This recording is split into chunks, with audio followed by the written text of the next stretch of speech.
नमस्कार, मैं हूं अमरेंद्र और अपनी की वीकली न्यूज गतिविधियां में एक बार फिर से आप सभी का स्वागत करता हूं। तो आइए बढ़ते हैं इस हफ्ते के कुछ अहम खबरों की तरफ।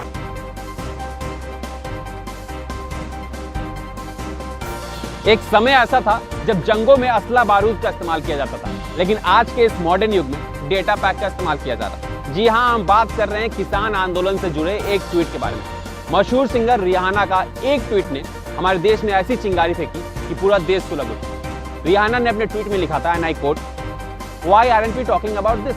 Question mark, exclamation mark, hashtag farmers protest. तो लोगों ने फार्मर्स प्रोटेस्ट के बजाय रिहाना पे ही बात करनी शुरू कर दी। मुझे लगता है समझ नहीं आई मेरी बात। लेकिन दिल्ली की पुलिस को समझ आ गई भाई, इसलिए दिल्ली की पुलिस ने अपनी लाठी मजबूत कर ली।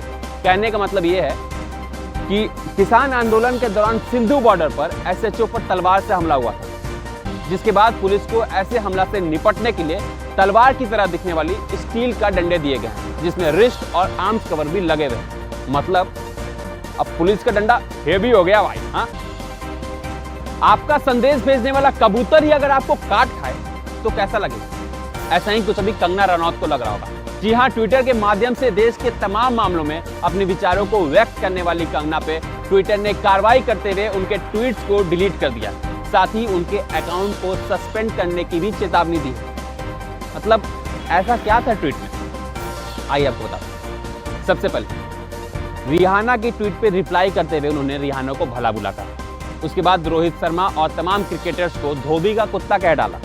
किसानों को आतंकवाद और तापसी पन्नों को दूसरों की रोटी पर पलने वाली कहा। मतलब नहीं जी, कौन सा नशा करता है। और इतने में भी जब उनका मन नहीं भरा तो उन्होंने ट्विटर को ही चाइना का कठपुतली कह डाला और साथ ही ट्विटर को ही बैन करवाने की धमकी दे डाली। मतलब ट्विटर भी सोचता होगा ना कि कहां से आते हैं, कौन है ये लोग।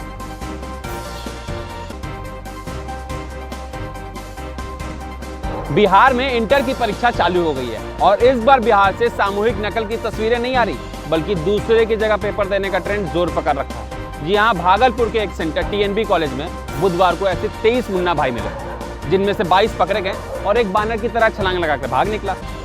जांच पड़ताल हुई तो पता चला कि इंटर पास कराने की मैक्सिमम रिटेल प्राइस MRP 10,000 रुपये, यानी अधिकतम 10,000 रुपये में स्कॉलर्स इंटर की परीक्षा पास कराने की गारंटी लेते हैं। और इनमें से कुछ स्कॉलर्स ऐसे भी हैं जो खुद इंटर पास नहीं है। मतलब ऐसे करके तो लोग परीक्षा पास कर लेते हैं, लेकिन बाद में सरकार को कोसते हैं कि भाई बेरोजगारी, जॉब नहीं मिल रही। तो ऐसे लोगों से मैं कहना चाहता हूँ कि भाई जॉब तो मिल रही, लेकिन सरकार भी आपकी तरह दूसरे को दे रही। मतलब जिसका पॉकेट गरम उसका काम नरम। तो मैंने आपको जगह का नाम और डिग्री का दाम बता दिया, तो अगले बार आप एक बात बताइए, अगर आपकी बेटी लापता हो जाए तो आप क्या करेंगे? पुलिस में कंप्लेन करेंगे? और पुलिस, जिन्हें सरकार उनके काम के लिए तनख्वाह देती है, वो पुलिस आपसे रिश्वत मांगने लगे तो आप क्या करेंगे? शायद दे देंगे। लेकिन अगर किसी गरीब भिखारी की बेटी लापता हो जाती है तो वो क्या करेंगे? शायद वे भी पुलिस के पास जाए, लेकिन वो पुलिस अगर उस भिखारी से भी भीख मांगने लगे तो ऐसे इंसान को आप क्या कहेंगे? सॉरी, इंसान कहना गलत होगा, ऐसे दरिंदे को आप क्या कहेंगे? ऐसी ही घटना यूपी के कानपुर जिले के सिंघवारा गांव में, जहां के चकेरी पुलिस थाना चौकी के दरोगा राजपाल सिंह पर एक भिखारी से घूस लेने का आरोप है। इस गरीब दिव्यांग मां की 15 साल की बेटी पिछले 1 महीना से लापता है और इस राजपाल सिंह के कहने पर इस भिखारी ने भीख मांगकर पिछले 1 महीने से लगातार इस दरोगे के गाड़ी में 10 से 12,000 का डीजल भरवा चुका।